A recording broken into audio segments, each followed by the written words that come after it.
All right. One of my first questions is I want to know the background as far as what made you get started in politics, especially with Knox County. Well, I used to serve on the Knox County Election Commission. It's like the board of directors of a company, or maybe the deacons in a church. They're part-time, 5 people in each county who oversee the election commission. And then the administrator, which I do now, is the day-to-day person, the staff person who's there all the time. I'm hired by the election commission. So I used to serve on the commission from 1989 through 98 for 10 years. And then when this position became open, I guess it was spent 7 years now, I was encouraged to apply for it because I did have some experience. I knew a little bit about running elections. And they chose me as the administrator, and this is my full-time job now to do this. Back when I was administrator, I was a real estate agent. Just when I was a commissioner, I was a real estate agent. I just worked very part-time. You meet once or twice a month. You have to be there election day. I've always been interested in politics. I can remember when I was a kid in the 3rd grade, I heard that our congressman was coming to see us. I lived in a small town in Ohio called Mackay. And I told my mom I was going to go down and see him. He was going to be at City Hall, so I walked down 2.5 blocks, and he didn't show up. There was a vote in Congress he had to go to. So, and at the time I remember thinking, well, I can understand that, and I walked back home. So I don't know why, but I've always been interested in politics. Okay, and so what are like some of your main goals that you want to accomplish if you get elected into the position? Well, it's an appointed position, and I am in it. But basically what we're trying to do, same thing I've done since I got there 7 years ago, is to make it easier and less confusing for people to vote. The system we have now is, if you came up to me and said, Greg, go design a voting system, you got 3 months to do it, and come back and give us a report. If I came back and said, well, here's what we're going to do. We're going to let about half the people vote early at one of the satellite voting locations throughout the county. It's 9 or 10 locations. But then if you wait till election day, then we're going to stop 5 days before the election, and then election day you've got to go to one specific building out of 94 in order to vote. If you and your friend who's across town go to Beard and High and try to vote, you know, he can vote, but you can't. You've got to go to the right building in order to vote. They'd fire you. I mean, that would not be acceptable. The system we have now is archaic at best, and it's in need of reform. The idea that well, it's in need of reform. What we'd like to do is one of 2 things. Really, probably the most economical way to do elections, if people like it, is by mail. You can cut your costs by 30%. You can make sure that your voting list is relatively accurate when you mail something. If it comes back, then it's a pretty good indication that person doesn't live there anymore. And but there's other ways that we'd like to go, is to take the voting center idea, the early voting idea, and expand it. Have a voting week that starts about a week before the election, ends on election day. Have 15 or 20 voting centers open, and you can go to any one of them during the voting period. And if you want to wait till election day, you can, and you're going to get the same community feel. You know, we'll have one at Western Plaza, and everybody from Sequoia Hills will be there, and we'll have one in Bearden, and you'll get the same community feel, and it'll save a lot of money, and it'll be easier because you don't have to go to the right building. You and I can get in a car and go drive to Easttown, and we can both go vote there. So there's no reason to continue to vote the way that Abe Lincoln voted, where you go to the nearest school, the nearest church in order to vote. Okay. Am I talking too fast? No. Okay. There's another thing I'd like to see them do too, is no excuse absentee. Now, absentee is by mail voting, and you know what we have now is tell a lie absentee. Oh yeah, I'm going to be out of town. Mail me a ballot. And if you're over 65, if your health is bad, then you can vote at home. We just mail you a ballot. You fill it. We mail you an application. You sign it. We check the signature. We mail you a ballot. You send that back in with an affidavit. Again, we check the signature to stop voter fraud. And it's one of the best ways to do it. In Iowa and in Colorado and other cities, other states, they have no excuse absentee, where you don't have to have a reason. You just say, I want to vote at home. And I think I was talking to the administrator in Larimer County yesterday, Colorado, and he said that 60% of the people are voting at home by mail now. So Let's switch interviewers. Neil's out. And this gentleman, your name is Eric again.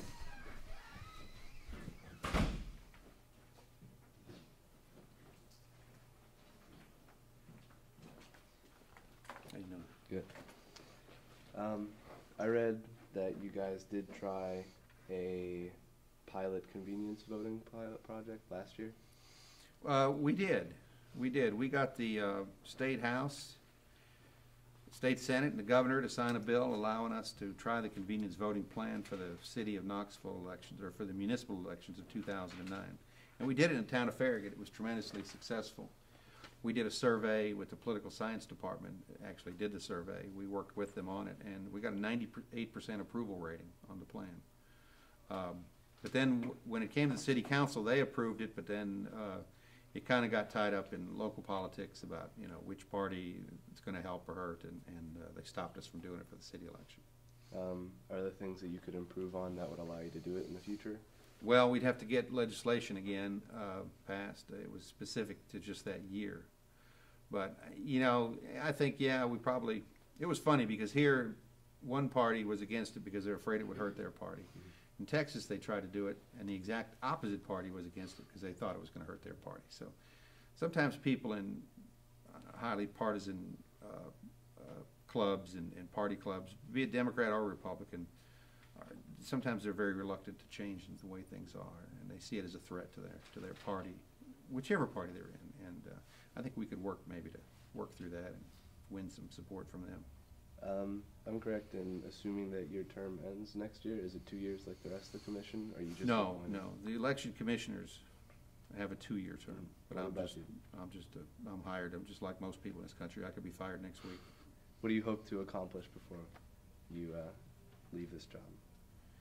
Well, I would like to see them do convenience voting at some time in the future. It may be a few years. Maybe we can try it again in 2013. I would like to.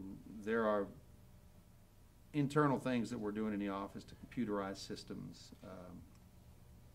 When I got there, they were still, you know, addressing envelopes to the officers by hand, and we've computerized all that. We're working now toward a system for our military overseas voters to where they can check online to see where their ballot is in the process. And I'd like to work toward, you know, having more people vote early. Tennessee leads the country, and Knox County leads Tennessee in satellite early voting. We had over 60% of the people that voted in the last presidential election voted early. And we are planning this. It hasn't been formally approved, but we are going to have a voting center at the University Center this time. Okay. It'll be the last week of October, Monday, Tuesday, Wednesday, and Thursday. So university students or faculty who are registered anywhere in Knox County can go and vote there for the governor's race. How important are the young voters, and how active are they now? They had a study, not a study, they had a seminar at the Baker Center I went to. A fellow named Robert Stein from Rice came in, and he had some interesting observations about voting patterns. And what happens is people start to vote when they get a job, when they buy a house, and when they get a family. And that's just a fact. There's, I don't know how many university students now, 20,000, 30,000. If they all went out and voted in city elections, they could elect everybody in the city, but they never have. I think it is important that they be involved because there are, especially for state senate, state representative, things like that, there are decisions that are made that directly affect your experience here at the university. So, and a lot of students don't realize when you're going to school here, you can stay registered at home where your parents live if you wish and vote absentee, or you can register here since you're living here. And you can vote in local races, you can vote for president, you can vote for governor. So it's up to you. You can't do both, obviously, but you can do one or the other. And if you want to register to vote here, you can, and vote out of your dorm or out of your apartment or wherever. And then when you move somewhere else or move back home, then you just change your registration. So there's no reason not to register here. Let's switch interviewers. This woman in the far back, you are. Aaron is next.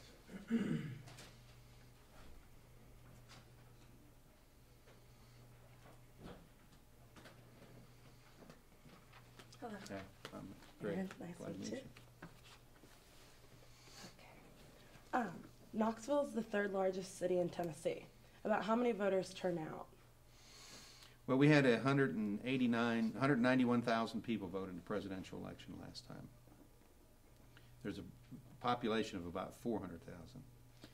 So are you guys happy with the 191,000 as a turnout? Well, you know, I wish that everybody would vote. I think you got to look at, especially this last presidential election. I mean, if you didn't vote in this last presidential election, you probably never will vote. So I think that was pretty much our maximum number. And it was over 60% of the eligible voters. So I've never understood why people don't vote. I don't think I've ever missed an election in my life.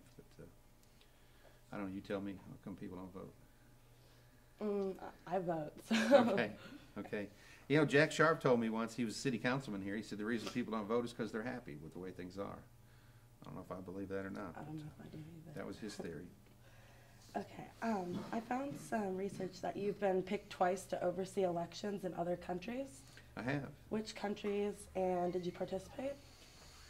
Actually, it's been 3 times. I went with the Organization for Security and Cooperation in Europe. It's the largest security organization in the world. And they have an arm that monitors elections.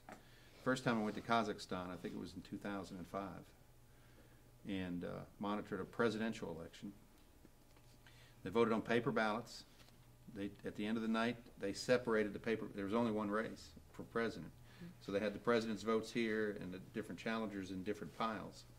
And then they took linoleum and wrapped it around the ballots and tied them up with string and then put a stamp on them and sent them over to the central. So very different So from it's how very different from voting here. is on They here. wrapped them in floor linoleum. Then I went to Albania for a municipal election in 2007.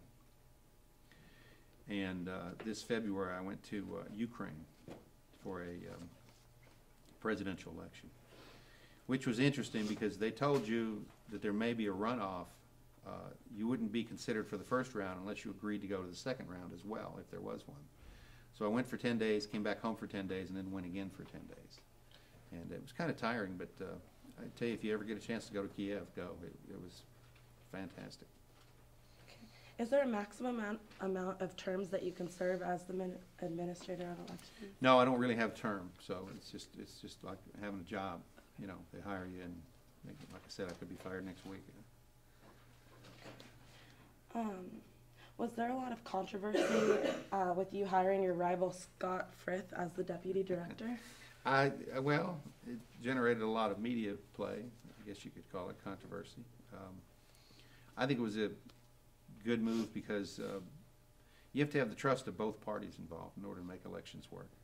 When you go to a polling place, we have Democratic and Republican registrars and machine operators, and when you fill out the paperwork at the end of the night, someone from each party signs it, and there's just checks and balances in place. So I think it makes a lot of sense to have somebody from each party in a management position at the commission. Okay, let's switch interviewers, and this time it's going to be this Thank you. gentleman. and Thanks. Brandon's up next.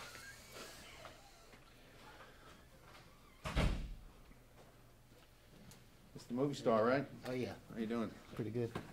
Anybody signing up?